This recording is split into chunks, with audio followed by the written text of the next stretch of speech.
Bem, boa tarde a todos. Eu queria apenas ler aqui a política da universidade em português e inglês a respeito de eventuais discordâncias ou protestos.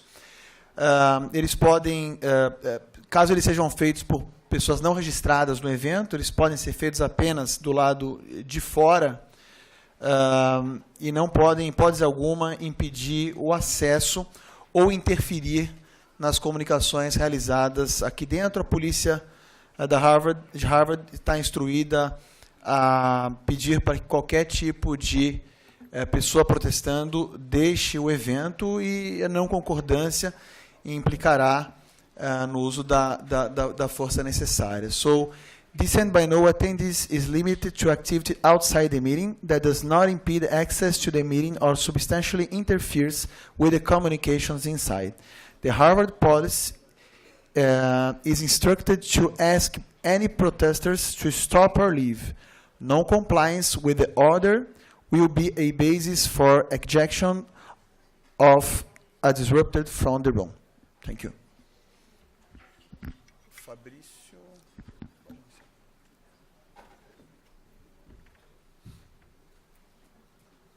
Good afternoon. My name is Fabrício Fernandes. I'm president of Federal Judges Association from Rio de Janeiro e Espírito Santo. I'm participating of the organization of this symposium with my friends Eric and Isabella. I'm very thankful for this opportunity. It's the very first international event of our association, and I'm very proud of it, and even more proud to present you Mrs. Raquel Dodge, which is LLM from Harvard Law School and Prosecutor General of Brazil, the first woman to be Prosecutor General in Brazil. It's an important fact to tell you because of our history. It's a historical period of our nation. And she's also Superior Counsel of the Public Prosecutor's Office and was coordinator of the Criminal Chamber of the Public Prosecutor's Office. So it's a great honor for us from AJUFERJ and Harvard Law School to present you Mrs. Raquel Dodge.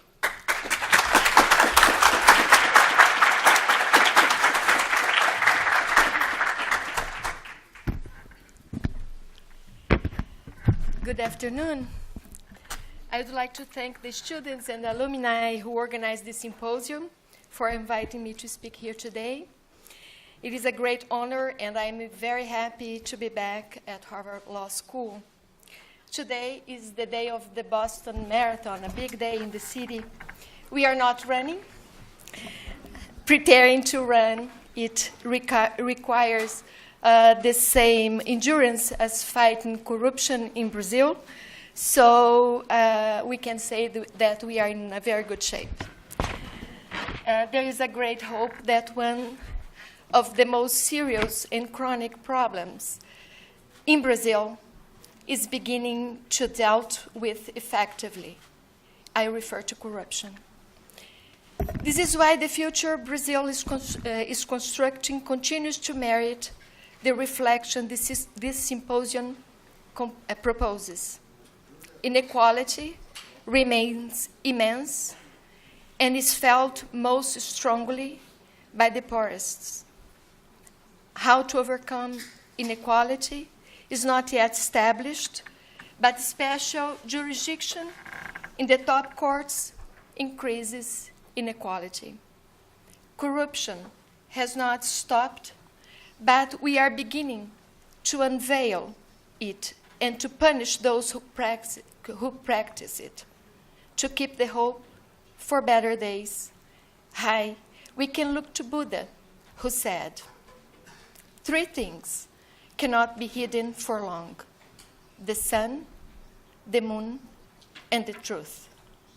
In Brazil, there is a sense of urgency to discover the whole truth about corruption, how it occurs, how much money it involves, who practices it. This urgency requires perseverance because it's not easy to combat corruption. It is hidden and is continuously reinventing itself. Once again, we can invoke Buddha, who said that there are only 2 mistakes one can make along the road to truth: not going all the way and not starting. We have begun the journey, and now we must not stop halfway. This encourages us to continue. The search for honesty is beginning to have effect, as we are applying the law equally to all. Basic public services, water scarcity, and deforestation require better public policies urgently. Political reform has yet to occur. This election year brings challenges to controlling corruption and transparency in funding campaigns and candidates, as ongoing investigations and public trials reveal that the corruption that plagues Brazil begins in the urns, in expensive campaigns financed by companies that want to be contracted by the state by unlawfully supporting those elected. But the law has begun to apply equally to all, and our institutions have proven to be coherent and willing to fulfill their constitutional roles.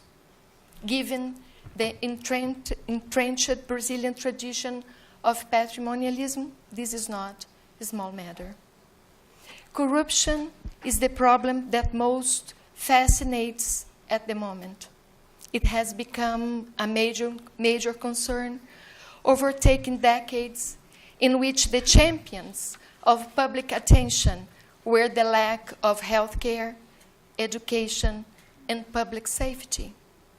This is not because corruption is something new, but because the public now understands the vast amounts of public money involved. It became rooted so deeply and has proven to be so vast that it seems uncontrollable. The level of corruption is very worrisome to those who understood that there was no longer a single entity immune to it. They realize that if we do not confront corruption, we cannot build a just society.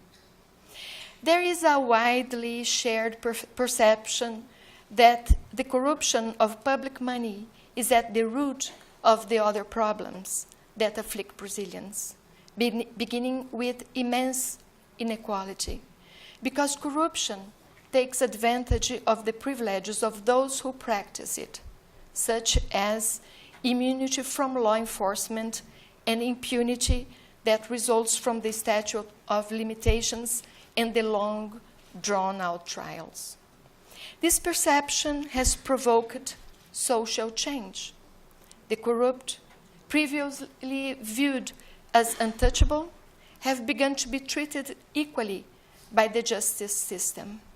The public now follows court cases against the corrupt as if they were chapters in their favorite soap operas.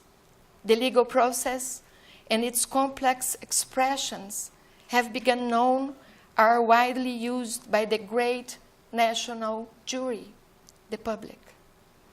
The unprecedented fact is that institutions have played a key role in this change, simply by providing legal certainty. If there is a sign of a crime, an investigation is carried out. According to the law, and with reasonable proof, the public ministry brings charges. And once the trial is complete, the sentence is given and served. The difference is that the speed and the resolution is applying the law to the white-collar crimes have nurtured legal certainty. It seems simple, but it is new, because the law is truly being applied equally to everyone. This is an essential principle of modern and more advanced democracies: equality of all before the law, a rule of laws, not as abstract values, but as concrete elements of daily life. In the past, the imperfection of the laws was often used as a justification that ensured impunity for many, or that kept many on the margins of justice in Brazil.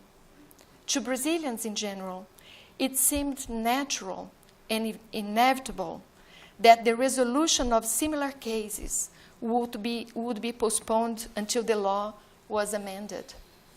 On many occasions, the law has been altered and advances made. This is the case, for example, of laws dealing with money laundering, which were modified because under the previous law, nobody could be punished. Or plea bargaining, which after improving its regulation has strengthened the plea agreement. Most importantly, the interpretation of existing law has resulted in the most critical changes, as in the case of allowing imprisonment after conviction by the appellate court. These recent improvements in Brazil in its justice system are highly relevant to a brighter future, since they have made confronting corruption more effective, have enabled prosecutors to reach powerful criminal organizations, and have made it unnecessary to justify impunity by claiming the necessity of changing the law. In fact, the most recent change in the way the law is enforced was not preceded by a new legal order, nor by creating new institutions. The real change is that existing institutions have matured and are now fulfilling their constitutional roles. I will highlight some factors that describe much of the current state of our institutions and explain what I mean by institutional maturity. The current Brazilian legal system was created 30 years ago by the 1988 Constitution. It introduced an important change. The magistrates of the new Public Prosecutor's Office came to count on the three constitutional guarantees of independence that were previously assured only to the magistrates of the judiciary: life tenure, no reduction in salary, and not to be removed from a case.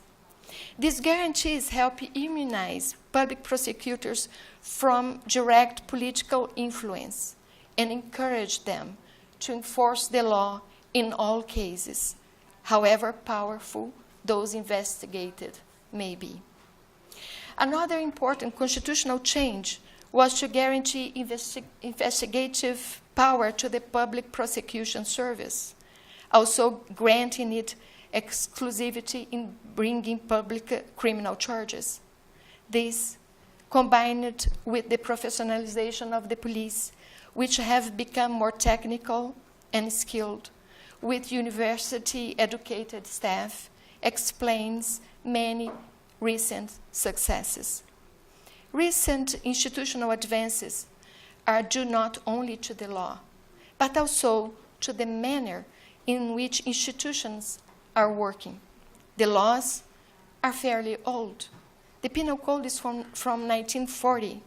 Criminal law has changed in the last 30 years to include white-collar crimes and has introduced instruments to investigate them, such as allowing the Public Prosecution Service to plea bargain and, through judicial decision, access to banking, telephone, and tax records.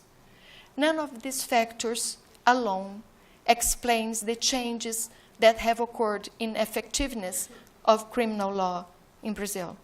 The justice system continues to follow the same design, remaining faithful to the model that legal remedies are provided case by case. Judicial design continues to be, therefore, a resolution of all cases in a 4-level appellate system, which has proven to be difficult in resolving millions of cases within a reasonable time, and encourages the perception of impunity. In this model, there was little belief in the general prevention of deterrent effect of criminal law, which is based on the idea that punishment of some offenders discourages others from committing similar crimes. The deterrent effect guarantees social peace and nurtures trust between people and institutions.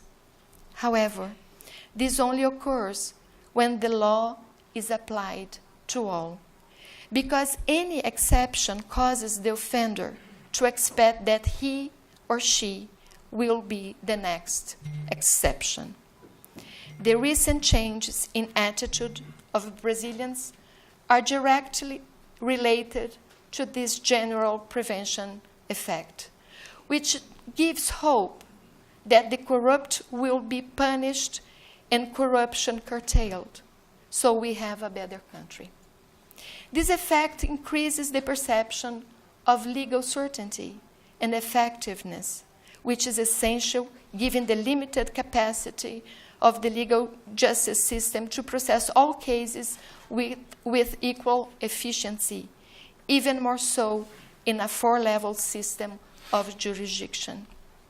To promote speed, resolution, and the general preventive effect of criminal law, to confront and paralyze corruption, the work of Public Prosecutor's Office has increased legal certainty in applying criminal law against corruption with regard to the following essential elements.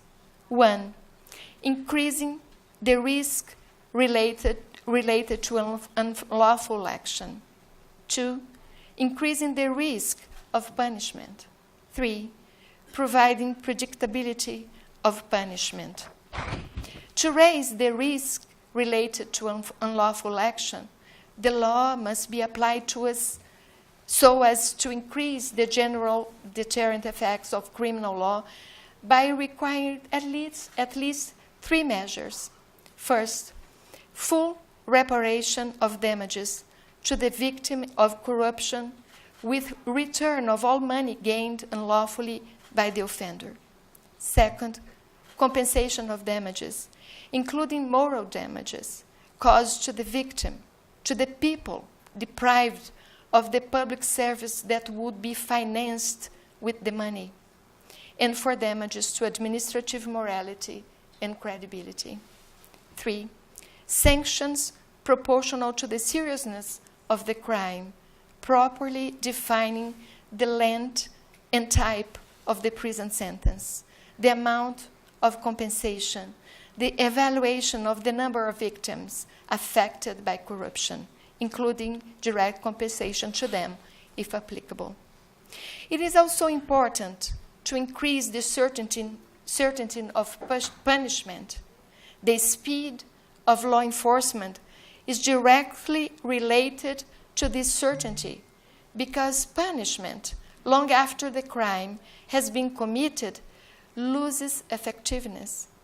Justice delayed is justice denied. The certainty of punishment consists of several key factors I will highlight now. First, the prison sentence must be served after conviction in the 2nd degree of jurisdiction.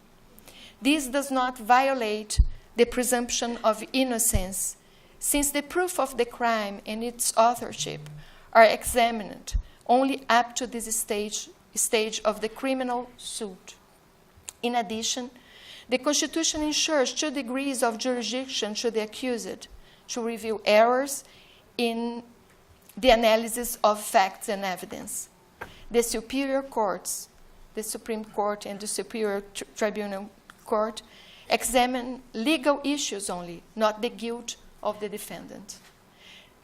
This issue was decided by the plenary of the Federal Supreme Court 4 times successively in the last 2 years. And there are high expectations on the part of the public ministry that these decisions remain unchanged. Second, speed in concluding the criminal suit is an important constitutional requirement for the accused, the victim, and society. Third, resolution, with a prompt termination of the criminal case, compliance with due process of law, contradictory and ample defense, and the double degree of jurisdiction. 4, predictability of punishment, ensuring consistency with a system of precedents established by the superior courts. Many years ago, in his fascinating film, Rashomon, Akira Kurosawa examined the nature of truth. He tells the story of the murder of a samurai through conflicting narratives of the samurai's wife, a woodcutter, a seer, and a bandit, thereby building a great bridge between Western and Eastern cultures. He showed that no matter where we are, human beings, we share similar characteristics of pain, uncertainty, and doubt. We are subject to influences such as culture, religion, our social role, or personal conditions, all of which may influence the description of a crime and the search for truth. Despite these influences, truth cannot remain hidden for long, and we must not fear revealing it. In criminal suits, the difficult task of the public prosecution service is to demonstrate the truth, what the defendant did, how he did it. However difficult finding the truth may be, it's necessary to act fearlessly, but within temperance, care, and zeal, because innocence is a real principle. When proven guilty, it is necessary to act firmly, because crimes have victims, and they corrupt trust and social peace. This balance is necessary to have legal certainty. Strong institutions, such as the separation between the public and the private, equality between human beings, and the role of law, support civilization, and explain democracy, guaranteeing equity, security, and social peace. In Brazil, these institutions have become more present in the daily lives of people and are valued for the progress that has been made against corruption of public funds. In dealing with corruption, we are returning what has been unlawfully taken, but above all, we are gaining belief in ourselves as individuals and as a nation. We have made, all of us, Brazilians, and those of us who work in the legal system, we have made great progress so far. We must continue to move forward for the good of this generation of Brazilians and of the next. Thank you.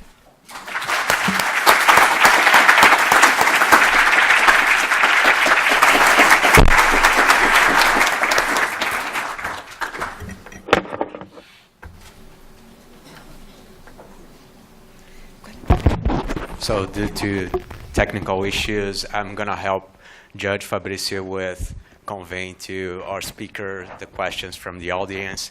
You can send your questions through slide.do using the code Harvard Law Brazil. Well, first, I think I'm going to abuse again my prerogatives as a moderator here and ask a question of my own. First, thank you for the excellent lecture. And Ms. Dodge, you talked a little bit about increasing the risk of punishing corruption crimes. And we know how difficult it is to convey pieces of evidence to a court with regard to white-collar crimes, because they are very hard to prove during the criminal procedure. And we know that in Brazilian Congress we have that 10 measures against corruption being discussed, and I would like to know if you support this initiative and what do you think about it in general. Acho que posso falar em português agora. Penso que qualquer medida legislativa que venha a aperfeiçoar o nosso sistema jurídico é muito bem-vinda. O que quis realçar agora na minha fala foi que, no passado, todos nós apostávamos muito em que a solução de um determinado caso não podia ser dada no momento por qualquer juiz, porque a lei era muito imperfeita. E o momento em que nós estamos, e que eu estou acentuando como um momento de maturidade institucional no Brasil, é que a lei está sendo aplicada pelo Poder Judiciário de acordo com os recursos e com os instrumentos que temos agora. Nós nos acostumamos durante muitos anos a adiar o futuro, a adiar uma solução, apostando na imperfeição, acentuando a imperfeição do nosso sistema jurídico. Acho que a grande diferença que juízes aqui presentes fizeram nos anos recentes foi aplicar a lei que temos e dar efetividade a ela. E fizeram isso com velocidade e com resolutividade. Isso acho que revela o que eu estou chamando de maturidade institucional. Não negar jurisdição, mas fazer o máximo possível com o que temos. Por isso, o meu coração não está exatamente na mudança da lei, mas eu estou, e a nossa instituição está muito ocupada em aplicar a lei que existe. Eu acho que esta é uma grande novidade no Brasil. É uma novidade que expressa maturidade institucional e assume com firmeza que é possível fazer algo agora com a lei que temos. Eu acho que isso é um fator muito grande e muito importante a ser realçado no combate à corrupção. So the most voted question here from the audience is, you know, that there's a need to increase the pace of the prosecution against the pace, so the pace of the criminal procedure, but we also have the need to ensure the due process for the defendants. So, what is the best way to conciliate these two conflicting needs? Na minha mensagem também eu acentuei a necessidade de equilibrar esses dois grandes valores constitucionais, a presunção de inocência, mas também a segurança pública. Toda ação criminosa provoca vítimas. A ação criminosa que resulta da corrupção, ela subtrai recursos públicos necessários para financiar políticas públicas que garantem direitos fundamentais para a população brasileira. Então, a rapidez na entrega da prestação jurisdicional, ela é essencial para transmitir a mensagem de que a infração cometida agora será punida rapidamente. E a nossa estratégia de trabalho no Ministério Público tem sido de aumentar a velocidade da investigação sem diminuir a qualidade da prova. Então, esse é o desafio que nós temos como promotores e procuradores da República de apresentar ao Judiciário uma prova produzida sem ofensa a nenhum valor constitucional.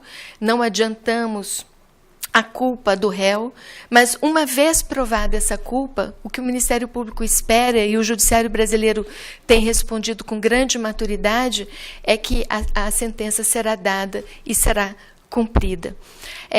A prisão em segunda instância, eu acrescento a essa pergunta, ela é importante exatamente por isso, porque a prisão após a conclusão da decisão de segunda instância, ela é importante porque ela não afasta a presunção de inocência, mas ela surge no momento em que a culpa do réu já está definida por 2 graus de jurisdição, 2 graus assegurados pela Constituição, e a resposta do Judiciário vem logo em seguida. Nós nos acostumamos a um modelo de administração de justiça em que a autoridade do juiz de primeiro grau, do juiz de direito, do juiz federal e do Tribunal de Apelação, do Tribunal de Segunda Instância, era muito fragilizada num sistema de 4 instâncias. Ficava-se sempre esperando a resposta de coisas de cortes superiores.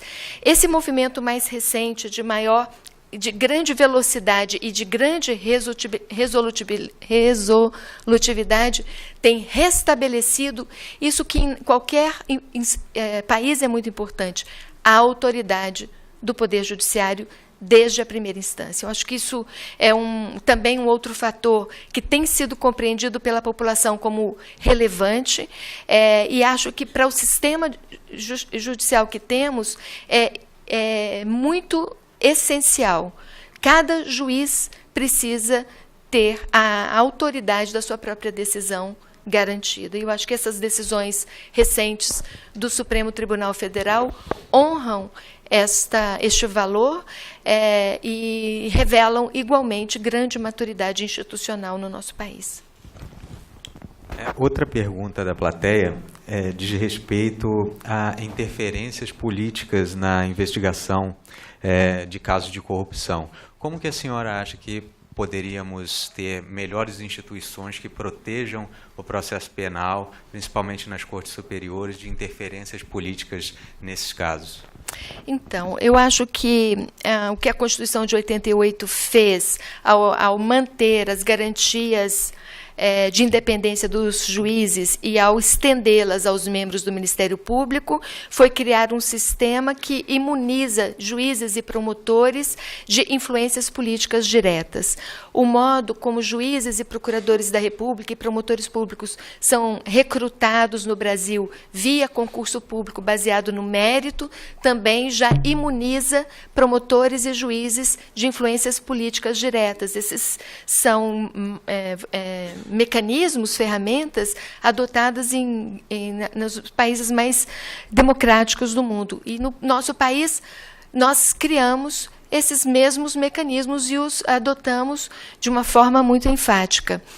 É preciso, então, assumir com coragem esse papel, e esse papel institucional que juízes e promotores têm, e exercê-lo de acordo com as garantias que temos. Isso nós temos conseguido, e nos últimos 4 anos o sucesso da Operação Lava Jato demonstra que os juízes e promotores podem agir sob essas 3 garantias, que a nossa democracia é forte, está funcionando, e estamos atingindo esse grau de maturidade institucional que nos permite dizer que podemos agir sem medo.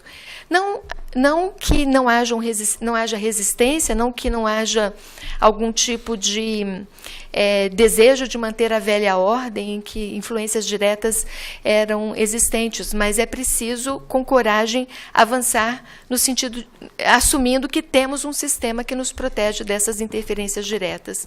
No mais, é arguir sempre que cabível as exceções de suspeição e de impedimento e confiar que o Poder Judiciário reagirá isso adequadamente a elas. E eu compareço aqui perante todos os juízes e promotores que estão aqui, afirmando esse grande otimismo que tenho em perceber que há uma grande quantidade de membros dessas instituições todas que exercem esse seu papel com muita responsabilidade e sabendo que podem fazê-lo sem consequências diretas para a sua vida pessoal, porque o país está amadurecendo e a população tem apoiado esse trabalho que tem sido feito no sistema de justiça. Isso também é muito importante. Uma outra pergunta diz respeito ao financiamento de campanha, em razão da decisão do Supremo Tribunal Federal, que impôs um financiamento público de campanha, limitando o papel do financiamento privado.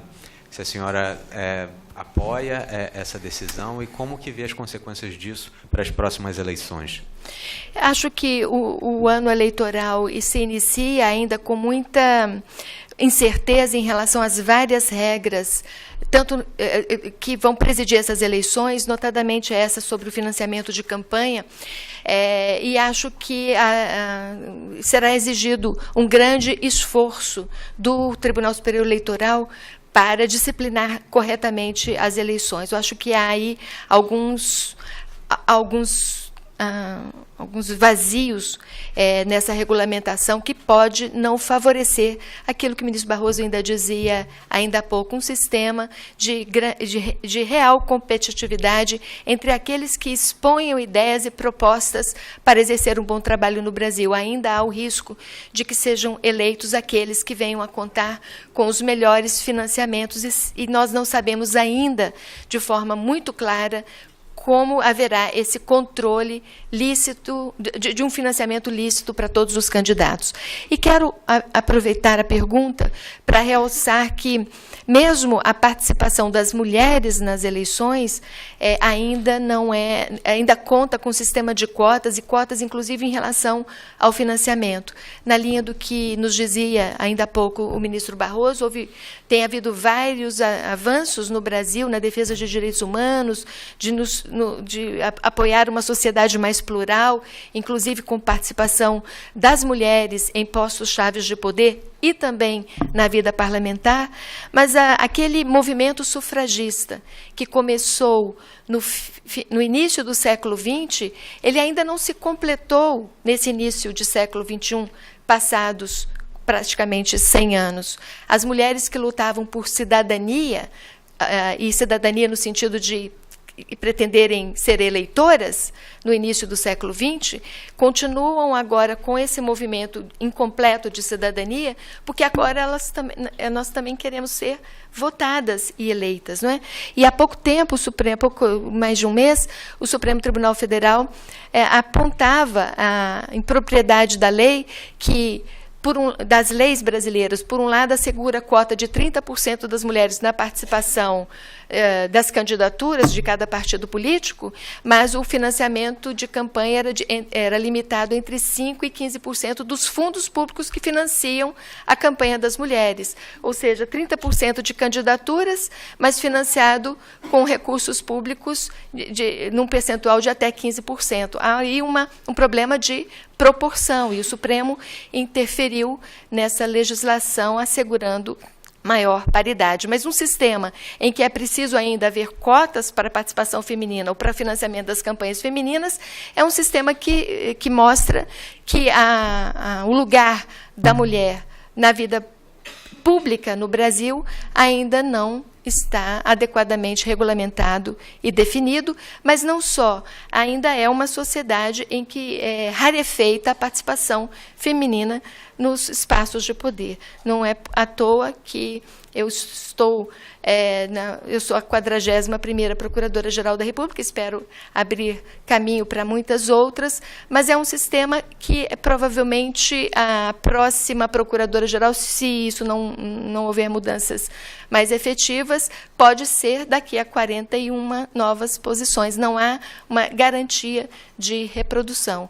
E as juízas federais aqui presentes certamente são talvez portadoras das dificuldades que as mulheres têm de participar na vida do seu tribunal, na atuação em painéis, né? A maioria dos painéis que participamos são predominantemente masculinos, quase como que se, mesmo tendo sido recrutadas pelo mesmo concurso, pouco tenhamos a contribuir quando fazemos reflexões em simpósios como o que estamos participando hoje aqui em Harvard. Então, há um longo processo ainda no Brasil para tornar cada vez mais a nossa sociedade plural, inclusiva e mesmo com uma participação feminina mais determinante nos postos de poder no país. Bom, passo a palavra para o Dr. Fabrício fazer as considerações finais. Ainda posso fazer uma perguntinha? Ou... Pode. Não, dentro do que a senhora falou, até com relação à valorização do juiz de primeiro grau e pensando a respeito do foro por prerrogativa de função. Se a senhora entende que este momento histórico agora do Brasil há uma tendência à diminuição do alcance do foro por prerrogativa, se efetivamente a senhora percebe que isso pode vir a ser reavaliado neste momento, ou que venha a ocorrer alguma mudança, e se a senhora acha importante que ocorra.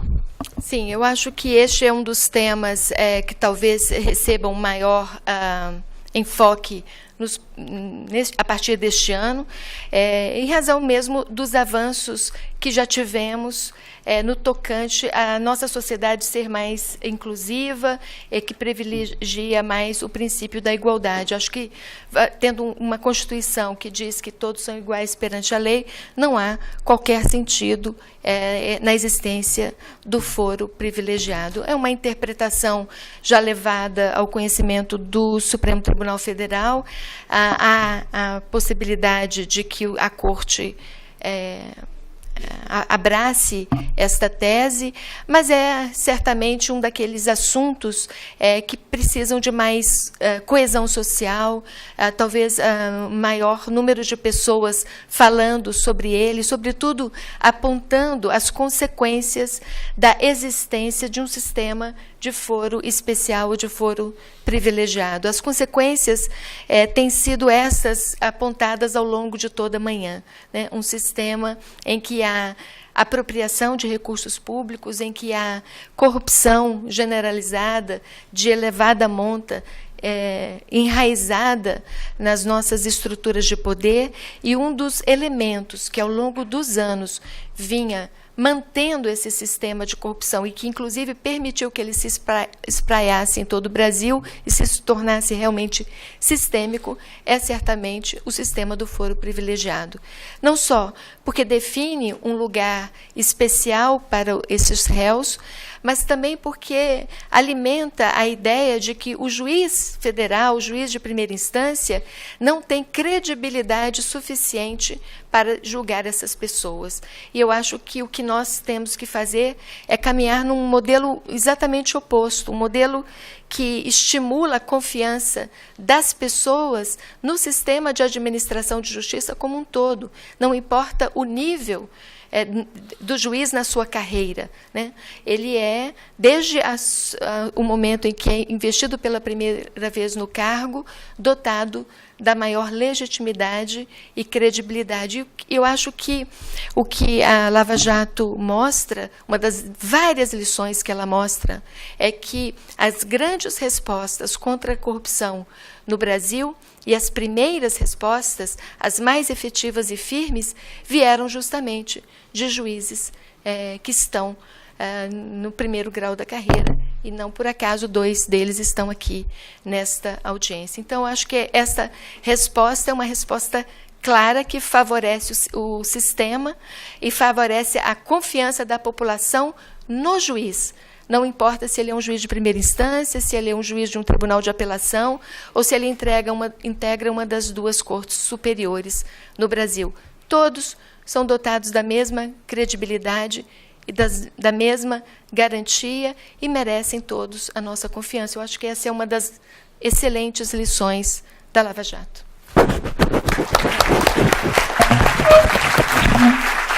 Muito obrigado, doutora Raquel. Entrego esse certificado em nome da nossa associação e da Harvard Law School. Muito obrigado. Agradeço a todos. Obrigada.